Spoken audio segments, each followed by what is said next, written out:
presentation introducing Linux to your embedded company. Trevor Woerner has been programming and working with Linux-based systems since he was lucky enough to have been introduced to them in 1993 at university. Professionally, he has worked with Linux extensively, as well as with various RTOS and bare metal systems. Some of the architectures he has worked with include ARM, Cortex-A and Cortex-M, MIPS, Admel, PIC, Coldfire, 8051, x86, and PowerPC. So here's Trevor. Thanks. Sounds good. Well, thanks for coming out. As was said in the introduction, I've been working with Linux for quite a few years now, since about 2000. I've been using Linux almost exclusively at home since about the mid-90s. And I just love it. When I was in university and people would say, my fellow classmates would say, what kind of job do you want, where do you want to work and stuff. Back in the 90s, we weren't 100% sure if Linux was, going to make it. I mean, it was still kind of a struggling project back then. And all I would say is, I just want to work in Linux. I just want to work in Linux. That's all I wanted to do. And by chance and luck and whatnot, some of the first jobs I ended up, there's many things that you can do in Linux. Some of my first jobs just happened to be embedded type stuff. And so I ended up carving out a career pretty much doing embedded Linux. And I found that when I would take jobs doing embedded Linux, the vast majority of what these companies were looking for was someone to help them. It was a company that traditionally wasn't doing embedded Linux stuff. They were embedded companies. They would be using FSOSS or VxWorks or whatever. And someone somewhere in the company had heard about this thing called Linux, and they wanted to give it a try. And so they would hire someone like me to come in, and that's pretty much what I've been doing a lot of in my career. And I was at a conference recently, and I bumped into another guy, another Torontonian. We were in Seattle, and I bumped into a Torontonian, of course. And he works for Xilinx. And he had almost exactly the same experiences that I had. We were sitting there talking about, the struggles of introducing Linux to a company that traditionally doesn't use Linux. And I found it so hilarious that so many times in my career I would go through the same cycle. And this other guy had gone through the exact same cycles at various places where he had worked. So I said, well, I got to make a talk about this. I got to talk about this and let people know, how things are. So. My talk is targeted. Imagine a situation where you have an embedded company and someone somewhere with clout decides that they want to try Linux. And you are either the person that's been hired to help them do this, or you've worked for this company for a number of years and you're known as the Linux person. So you're thrown onto this project. This talk is for you. This is who this talk is for. Now you'll notice that I said someone with clout decides to run Linux, because in my experience, if you're the grunt at the bottom saying, hey, let's use Linux, that doesn't work so much. It's impossible to just say, let's try Linux. If you are in the lower echelons of your company and you think that you should be using Linux, really the only way to do that is to take your product, bring it home if you can, get Linux running on it, and then port all the software to it, and then add 50 features to it, and then bring it in and say, look what I did in 2 days, and it's got all these other features and 1,000 other things. To just simply say, we should try Linux, only works from the top down, in my experience, because switching to Linux is a company-wide decision. It's not just the developers that are impacted, it's not just the salespeople now have to learn a little bit about Linux, your field techs have to learn about Linux, the production staff, your test engineers, everyone has to learn about Linux, has to learn a little bit about how to use it and whatnot. And so driving that sort of change is something that really only happens from the top. Because frankly, engineers are people and people hate change. And it's surprising to me that engineers who work in high tech, which changes every minute, would be so adverse to change. But try getting people to change their editor, what text editor they use, or what operating system they're using on their desktop or whatnot. It's not something they'll take too easily. But the funny thing is, of course, that when the CEO stands up, or the head of IT, or the head of engineering, or whatever, when they stand up and say, hey, let's use Linux on our next project, the funny thing is that everyone applauds, of course. Everyone's like, yeah, this sounds great. And then, of course, you start having a couple meetings, and you're like, yeah, this is great. We're all on board. You were all cheering. You all love this idea. But then, of course, as you start going through these meetings, you realize that really you're the only person who wants this change. And everyone else is just sitting there trying to figure out, how can we not make this change? How can we not get Linux in this company? Because that terrifies me.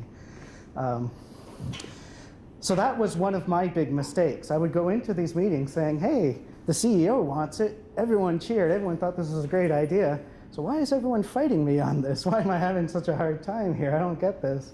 So that was a bit of an eye-opener. And what I found that you need is it's better if you can go into this kind of situation with a bit of information about how to advocate for Linux, and also things are going to get thrown at you that as an engineer you've probably never thought of, never really cared about.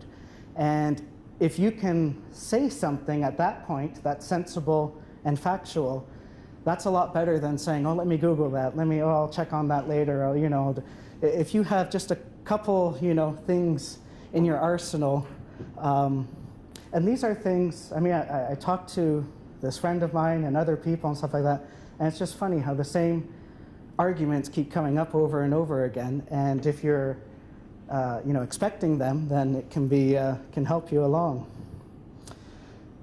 And not only do you want to be sitting in every meeting defending Linux all the time, it's great to be able to say, okay, if we use open source, if we use Linux, these are the amazing things that we can reap from this, And many of the people who you'll be working with aren't really aware of open source. They've heard about Linux. They may have heard a story about some swearing that Linus did on a mailing list somewhere, and that's what they know about Linux, So if you have these things in your pocket, then it can help.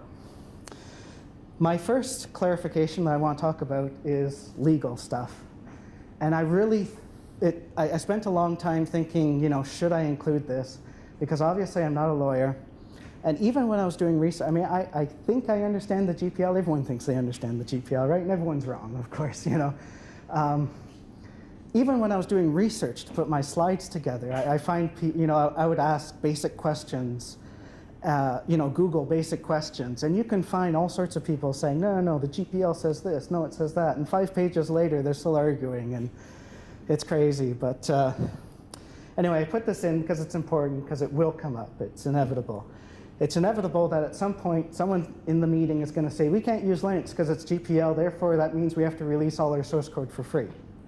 So, survey says, but that's not true. The GPL has this really strong notion of derivative work.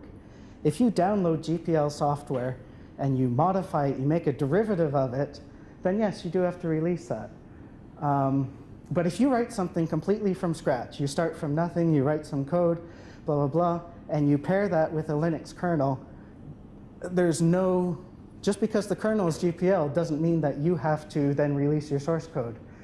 I can understand why people get confused about this, as we'll see later, but the kernel provides specific clauses in it that says that if you are interfacing with the kernel exclusively through the syscall interface, that does not constitute a derivative work. So, write your code, pair it with a kernel, you're fine. If you're doing user space stuff and you have a kernel, the Linux kernel underneath, you don't have to release your sources, essentially. Now, of course, a lot of the confusion comes over what's a derivative work. That's where things get a bit muddy. Device driver, independent, kernel modifications, and linking to a GPL library. If you have C code and you link to a GPL library, do you then have to release your sources? What if it's LGPL'd? Survey says that. Device drivers, of course, and I'm standing here saying that if you write a device driver, it is a derivative work and you have to release it. There are a lot of people who agree with me. There are a lot of people who don't agree with that. In fact, a lot of companies have actually gone to courts and fought multi-year battles over this. So it's not clear and cut. If you write an independent program, yes. Kernel modification. Kernel modification is a derivative work. Essentially, you can't create a modification to the kernel without having the sources, so it's kind of a derivative work. But a lot of people will argue, for example, in the kernel you have, the kernel, although it's written in C, is very modular and is very object-oriented in a sense. You know, you have multiple schedulers, for example, process schedulers. You have completely fair, you have deadline, you have a whole bunch of these. And you have like I/O schedulers and stuff like that. It's very modular. You can pull out a scheduler and write your own and put it in there. And so people will say, well, I'm not modifying the kernel, I'm writing a new class, so that's not a derivative work. Well, the people who wrote the kernel disagree with that, and you know. Now this one actually, I hate to admit it, this one actually surprised me, linking to a GPL library. If you write code and you are making use of a library and you're linking to it and it's GPL'd, you have to release your sources. That's how the GPL works. It's considered a derivative work. If it's an LGPL'd library, then no, you don't. The glibc library is LGPL'd. So if you write C code, you link to that. And also if you look at GCC, GCC also has special clauses in it, because when you compile with GCC, it has to add, you know, extra code to start up your program, to do the runtime linker to link in so that the kernel can actually run your code and all that stuff. That does not violate the GPL. So anyway, so in essence, writing C program, so the point of this is that writing C code, you know, on top of using glibc and not using any GPL libraries, you don't have to release your code on top of Linux if you're running Linux. There are some fuzziness about whether you're statically linking versus dynamically linking. Even I'm not 100% sure on that, so I'm just telling you there's some, you know, there's some fuzziness there. But I'm not a lawyer, but you know, these are the kind of things, like knowing these sorts of things and the arguments that have been made and the historic things that have gone on is good to have in your pocket when you're sitting in a meeting and people are saying, we can't use Linux in our product because we have to release all our sources, you know. What's really interesting about the GPL, a little factoid that a lot of people don't recognize or realize, is that the requirements of the GPL, the V2 specifically, don't kick in until you actually distribute your product. Even if you have linked to a GPL library, if you have written a device driver, if you have modified GPL sources, you don't have to release that. If you use that internally at home, you don't give it to a friend, you don't sell it, you don't do anything, the GPL protects your right, gives you the right to modify GPL code privately as long as you never distribute it. The moment you distribute is when these things kick in, and then you start following, you know, you have to release your sources, all that sort of stuff. You have to comply with all the clauses and stuff like that. What this also means is that if you take something, some tool, and you modify it internally, and you use it internally at your company, you don't have to release that. You don't have to, you know, make the sources available as long as you don't distribute.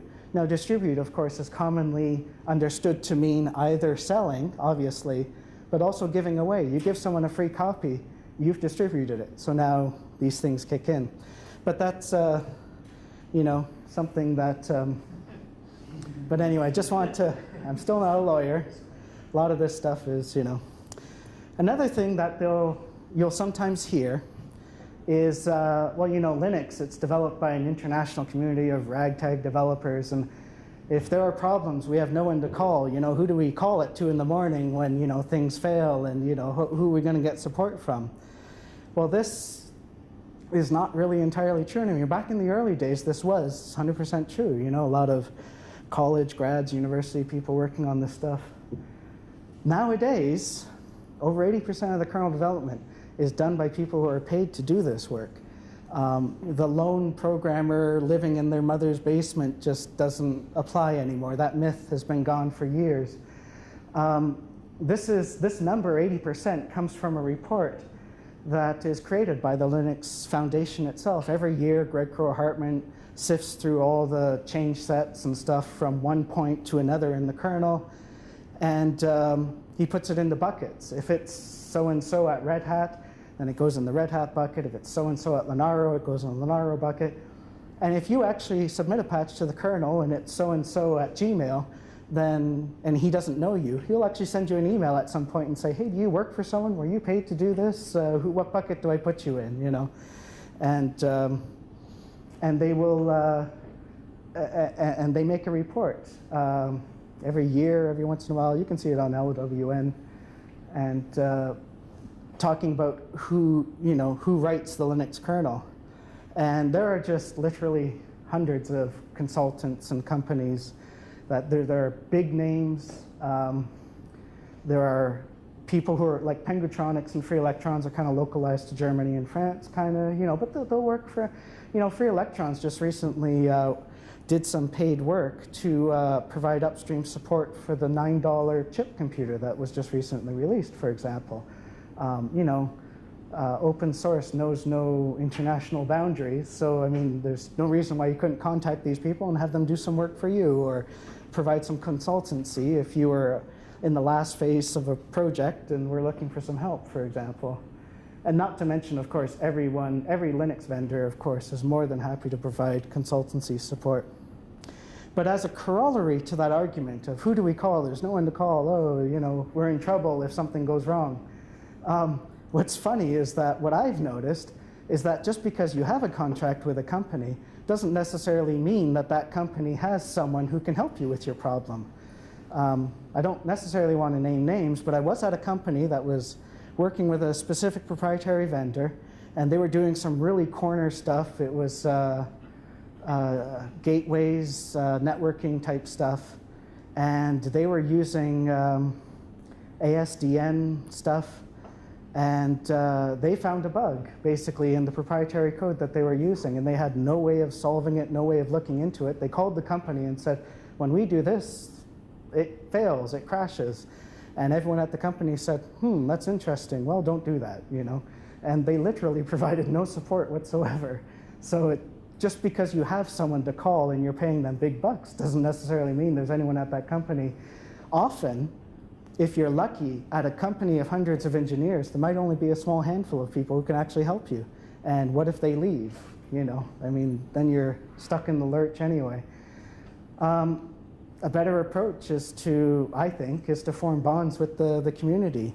If you have someone in the Linux community that you know and is helping you, chances are they'll continue helping you for years to come. The real-time one of my favorites.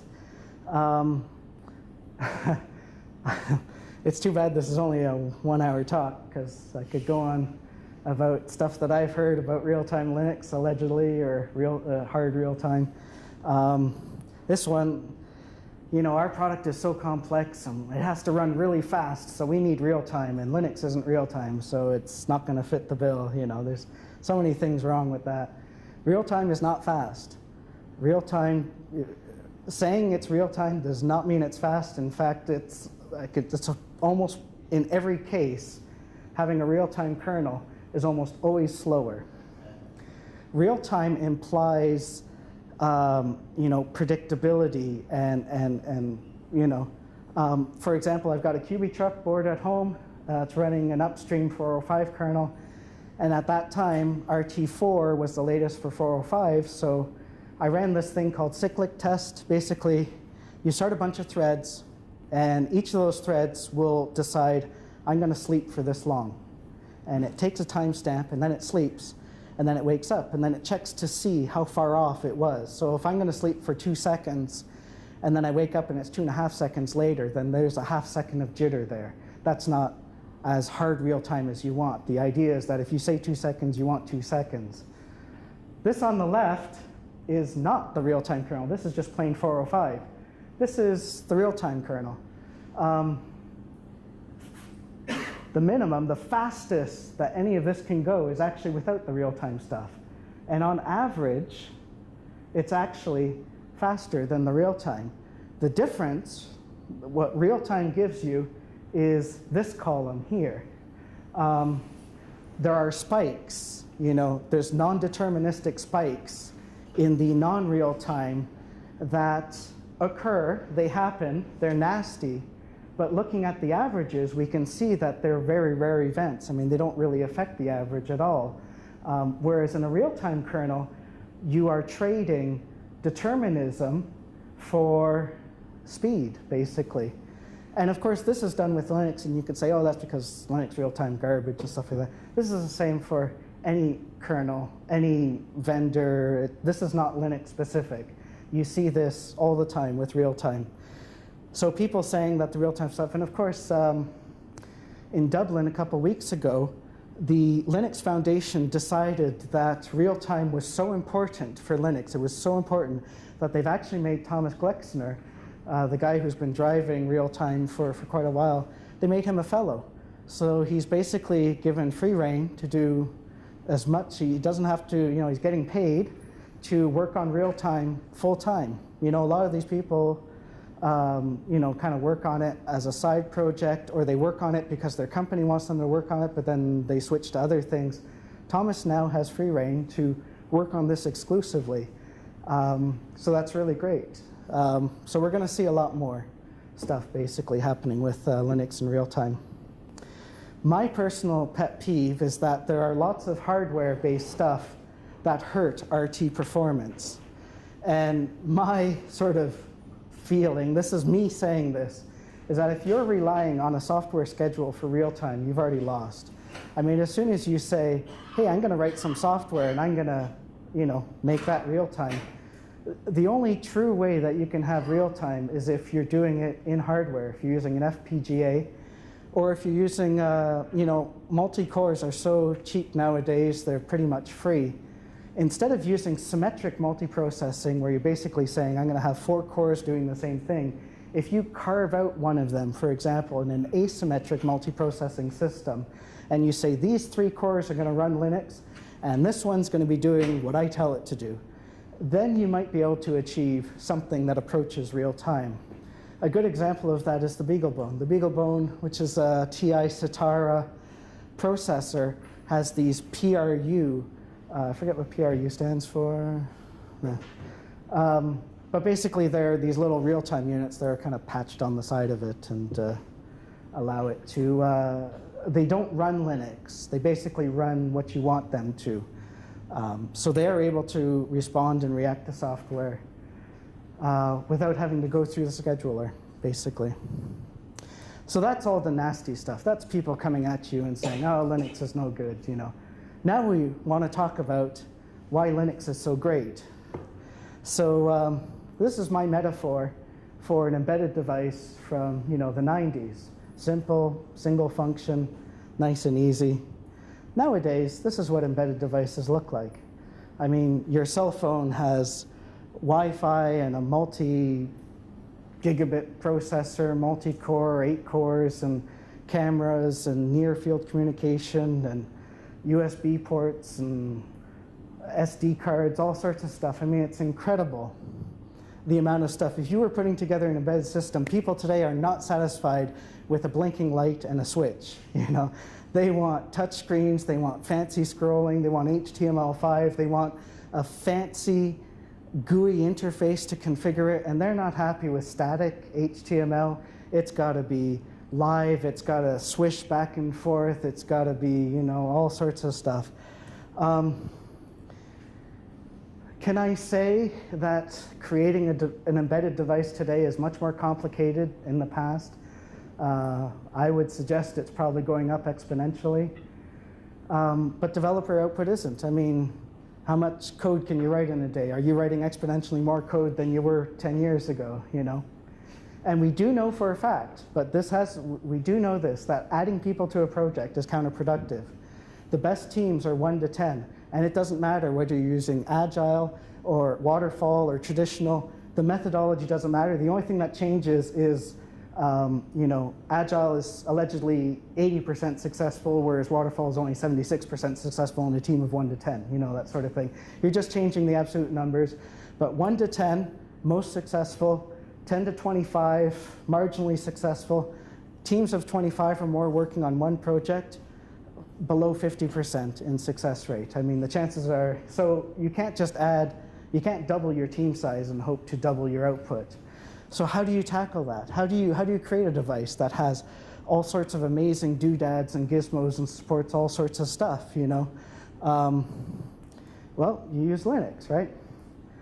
I call this the Lenaro effect. I worked for Lenaro for a while, and it was the first time that I was introduced to this, and it's an amazing trend that we're seeing. And we're seeing it at the most amazing companies. These aren't no-name companies. These are companies you know. This is ST, this is Huawei, this is Micrium, and all sorts of amazing. If you're developing a product that does X, how much time do you want your developers to spend doing Y, where Y is a bootloader or your CI loop or your test framework or your C library? You know, back in the day, it wasn't unheard of to say, let's start a new project. Oh, okay, let's start working on our C compiler for this SOC because there's no support for it anywhere or the support is incredibly expensive. That's not crazy. It would be crazy today if you were trying to create, you know, a cell phone to say, hey, let's start by, you know, putting together our compiler. I mean, that just, you wouldn't really be competitive.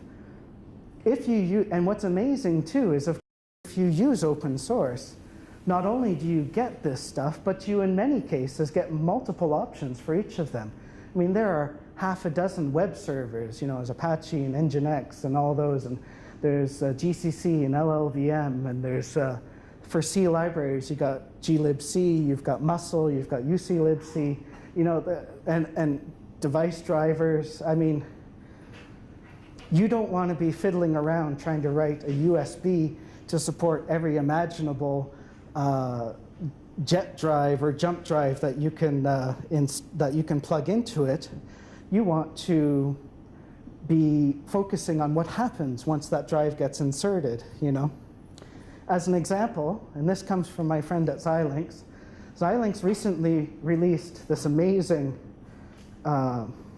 device. It's got quad-core, 64-bit ARM A53s, so you know, latest technology. It's got dual R5s, which are 32-bit processors. It's got dual Mali 400s on it. It's got amazing amounts of like FPGA logic, of course, because it's Xilinx. It's got an amazing power management IC. It supports trust zone in hardware. It does PCIe. It does 100 gigabit Ethernet. It does all this amazing stuff. This is a device that they just came out with, you know, quad core this, dual core that, blah, blah, blah. If this landed on your desk, how long do you think it would take you to get this up and running? Well, using open source software, using Linux, after 2 days, they had full SMP Linux running on the Quad's devices and running multiple VMs. It took them 2 days. It took the software developers. This literally landed on their desk. 2 days later, they had it all up and running. You know, because they didn't have to focus on GCC or a debugger or a C library or any of that stuff. They just, you know, the compilers are there. Everything's all set to go. They just had to put it together. So the Lenaro effect is that it allows you to focus on your product, the thing that makes you unique. And basically, the tagline is like, stop competing on bootloaders. Like, if you're trying to make an Android phone, stop arguing that your bootloader is better than your competitors, you know. That's not what you need to be focusing on. Lenaro, in case you're not aware, is a company. It was formed by a bunch of people who worked at ARM. And the ARM ecosystem is still a mess today, but it was even messier back then. And you had a lot of SoC vendors producing these ARM chips. And every one of these companies would have a team of 10 developers to add support to GCC, a team of 10 developers that was adding support to glibc, a team that did the power management, a team that did the pin muxing. And you had all these, so every company had like all these teams of people. And finally, these people at ARM said, you know, this is a waste.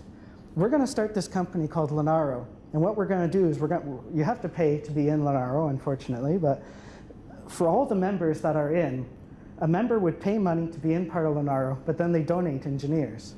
So out of their team of 10 compiler engineers, they'll donate 2.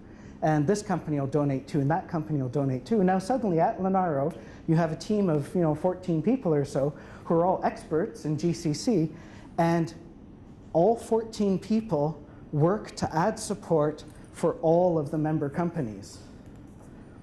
So it's an amazing model, and like I said, what's amazing is that it's these high-end companies doing it. It's ST, it's Huawei, it's not some companies you've never heard of who are struggling to fight bankruptcy off and are just making a last-ditch attempt. These are intelligent companies that are coming together and saying, we got to stop competing on bootloaders because this is stupid. How many ways can you boot an ARM chip? Honestly, let's just do it once and we'll all use it, and then we'll compete on low power or graphics capability or something that's going to make you unique. So infrastructure costs. Earlier I said, how much time would you want to waste on Y if your product does X? But how much money would you want to, waste on these things? Again, I gave a talk last year at the Toronto GTA Linux Users Group, and I tried, if you're doing Cortex-M development, I tried to basically say, hey, you could use this free tool, or you could pay to use, these proprietary tools. I tried to figure out how much proprietary tools cost. It's actually impossible because you can use them as a USB dongle, you can buy 5 packs, you can buy 10 packs, you can do a recurring yearly subscription. It's literally impossible to say, okay, GCC free, or you can pay this amount, because trying to figure out how to buy a compiler in most cases is confusing. And they do that on purpose, of course, because if they can slip you a 10-pack and that's what they are selling you, then you don't really realize you could use a USB dongle and be half the price, So infrastructure, you have amazing infrastructure. And one thing too, harnessing OSS is about parity. It's not like you can use Linux and release your product in a week. Linux isn't the magic bullet that's going to get you there, but Linux will give you parity. Linux means that you can start with what makes you unique. You're not starting, so that's, it brings you into the game. In terms of tools, an amazing tool that is available, I don't know of a tool like this anywhere else. This is Open Embedded, which is part of the Yocto project. Sorry, actually Yocto is a fork of Open Embedded. It's the opposite way. No, Open Embedded is part of the Yocto project. Really? Yep. Oh, okay. Yep. Yeah. No. Quite sure. Yeah. Again, in the same way that Thomas Glexner is a fellow of the Linux Foundation, which gives him free reign, the gentleman in charge of the Yocto project is also a fellow, and that allows him, Richard Purdy, which gives him the flexibility to work on this full time. And the Yocto project is the build system that's endorsed by the Linux Foundation, and basically if you're doing embedded Linux, this is a good tool to look at. I love it. I'm very fond of it. I use it quite a bit. It gathers your sources, it compiles them, you have a bunch of configurations, a bunch of BSPs and stuff like that. It takes your sources, it patches them, it compiles them, it generates packages, it takes those packages, generates images, creates an SDK for your developers. It pretty much does everything but walk the dog. It's an incredible project. But what's amazing about the Yocto project and Open Embedded, the tool that does the recipes and provides the metadata upon which this is built, is it allows you to set policy. You can say something like, I want to create an image for my device, and I don't want there to be any GPL v3 code on my image anywhere. You set that as a configuration. It goes off and builds your image, and if by accident you've somehow slipped in a package that is GPL v3, the build fails. It stops and it says, oh, your policy is being violated here, you know. So it allows, say, management to say, hey, let's set a licensing policy on our product, you know. Maybe you would say, let's not have any GPL. That would be kind of hard to do, but you know, but you can say, I don't want any Affero license, or I don't want any Apache, or I don't want any Mozilla. You can actually specify. And what it also does too is that when it does a successful build, it'll then generate a manifest, and it says, this is your image. These are all the packages that are in the image. These are all the licenses for all those packages. So that if you want to be license compliant, it's easy for you to then just take that manifest from your build, slap it on your website and say, this is what's in the product and these are all the licenses, you know. The Octo project is an umbrella project that includes BitBake and Open Embedded, the Pocky sample distribution. It includes a testing framework. It includes all sorts of amazing stuff. And what's really incredible about it too, which this is really the seller for me, is that let's say today you're developing your product on an ARM, your device is ARM-based, and that becomes obsolete, and tomorrow you decide that you want to do a MIPS 64-based. You literally change 1 or 2 lines of configuration, restart the build, and out pops out your image, but now compiled for a MIPS 64. It's an incredible tool. We'll actually get back to that a little bit later. In terms of tools, you know, I don't know of any ecosystem that has as much variety. You don't like Git, use Subversion. You don't like Subversion, use CVS. You don't like CVS, use Mercurial. I mean, you don't like the Octo project. A lot of people, you know, find it very big. I could do a whole talk. In fact, they give entire day presentations on this sort of stuff. You find it too big, too complicated, use Buildroot, you know. You just want a compiler, CrossTool NG is your friend, you know. Testing, there's an entire site dedicated to listing all the open source test tools that you could possibly imagine. And going back to, like, when you're giving this proposition to your company and saying, this is why we should use Linux, one of the amazing things, like, I don't know a lot of companies, for example, who do code review. They're all like, oh, code review is hard. How do we do that? Oh, it's such a pain. Got to get everyone together. We got to look at code. Everyone falls asleep. It's horrible. Well, try Garrett. You know, Garrett is an amazing tool. If you haven't, you know, heard of it or used it, it ties into Git, for example, and it ties into Jenkins. You commit your code.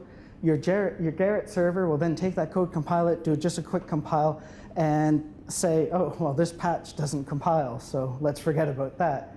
It does that automatically for you. If it does compile, then it provides the diff, and people can log into the server, and they can look through the code, and line by line, they can provide comments, and you can comment on comments, and you can push changes, and then you can see the latest V2, the V3, the V4 of that patch. And then when everyone and there's a voting system that you can enable on it. And if it gets, you know, if there's 10 developers and it gets 8 votes, then Garrett will commit it to your master branch of some repository somewhere. I mean, it's a beautiful system, you know, it's just amazing. All these tools are available. Bugzilla, how many companies have I introduced Bugzilla to, you know? Amazing, you know. Whereas if you're just using, you know, some proprietary, you know, you could still use this, but this ties in so well with the open source workflow. Getting back to obsolescence, I wish I could have found more data. This was data that I found on an old website. I wish I could find more recent data. But we see a trend, and I don't think that the trend is reversing, so I do believe this data is valid. This is about late 60s, 1960s, 1970s, and this, unfortunately, is only 1999. But what we're looking at here is the length of the lifetime of various processors. So if you built a product on a given processor, and you were buying those chips because you were making your device, how long would it be before that manufacturer sent you a notice saying, oh, by the way, we're end-of-lifing this processor, you might want to start redesigning your product? Back in the day, Microchip PIC16, The Zilog, the Z80 is in here as well.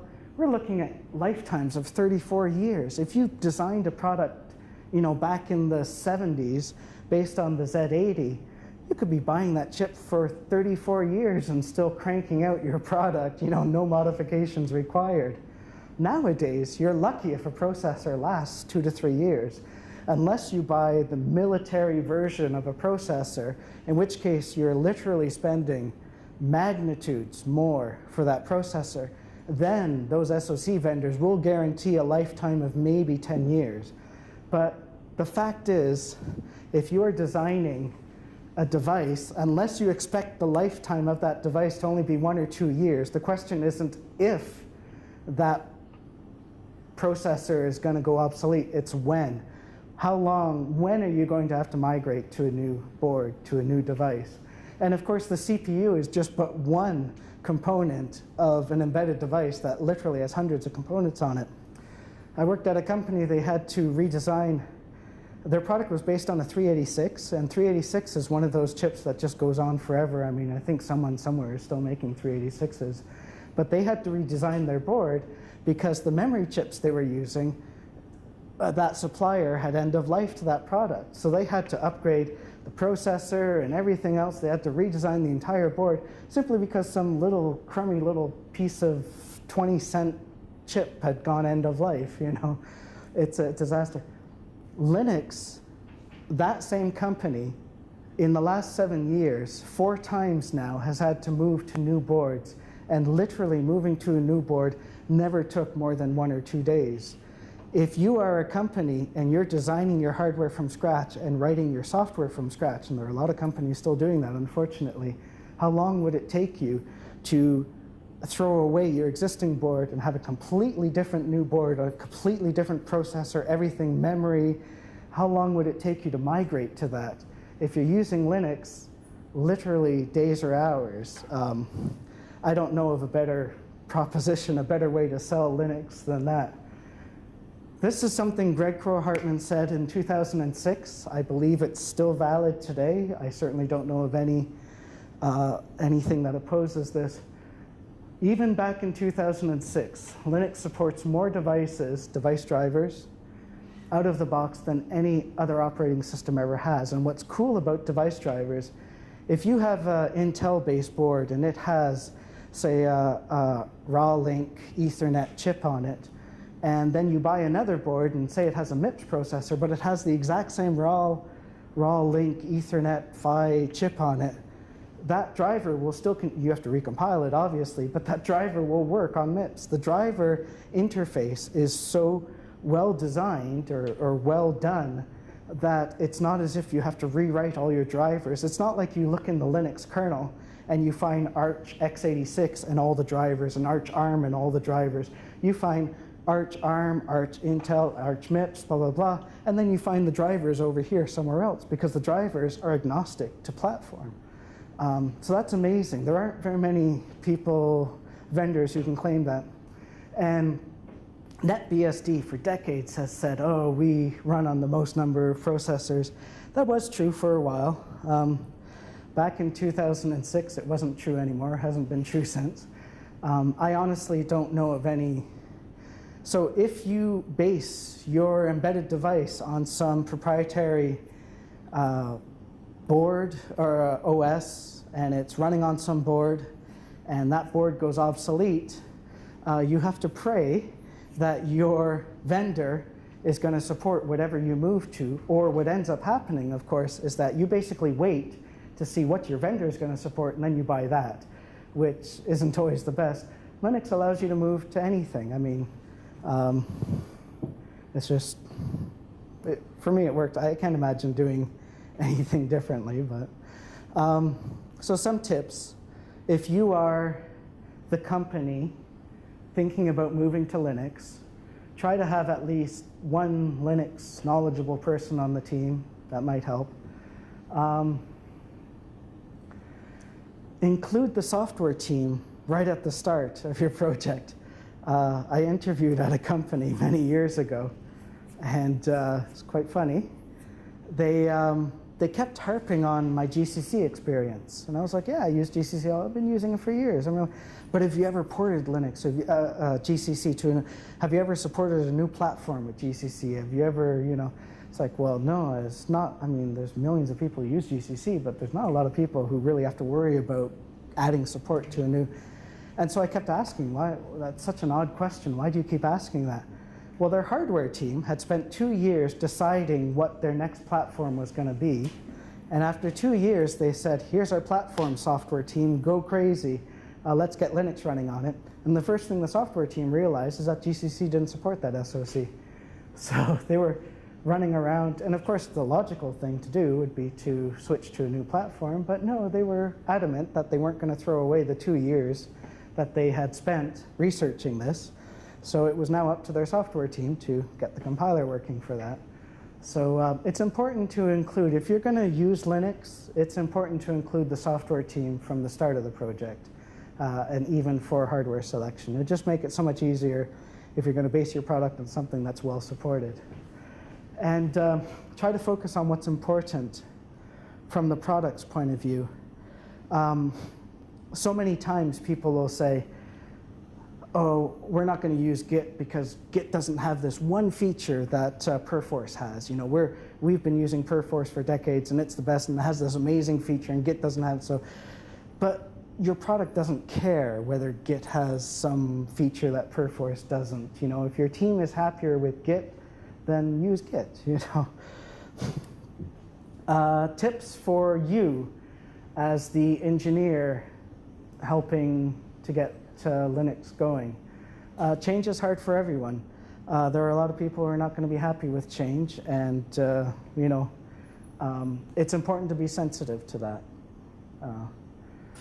And try to focus on the opportunities. I started my talk with sort of the how do you defend Linux, but I wanted to end on all the glorious things that Linux gives you, because if that's the way that you frame your argument, then I think people are happier that way.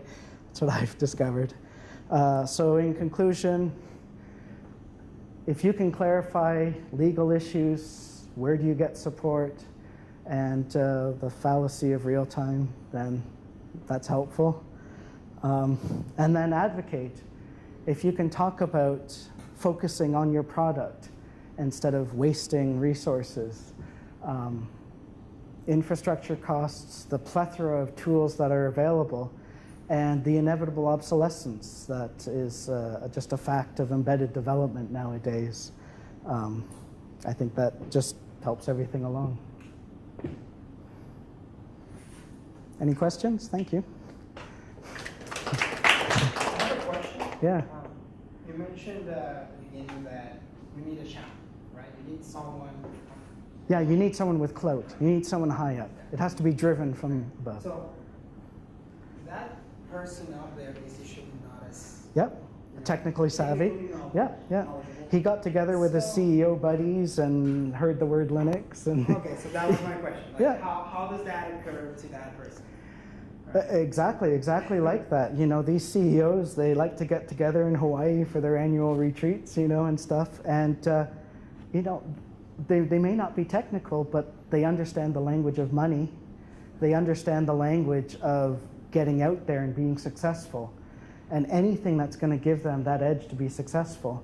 And, you don't get to be CEO and have a company that survives for any length of time by burying your head in the sand. They do hear about these things.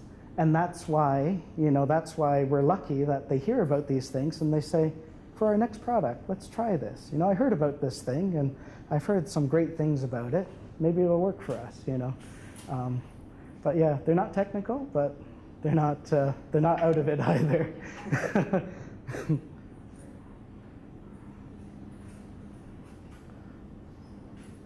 All right, thanks so much.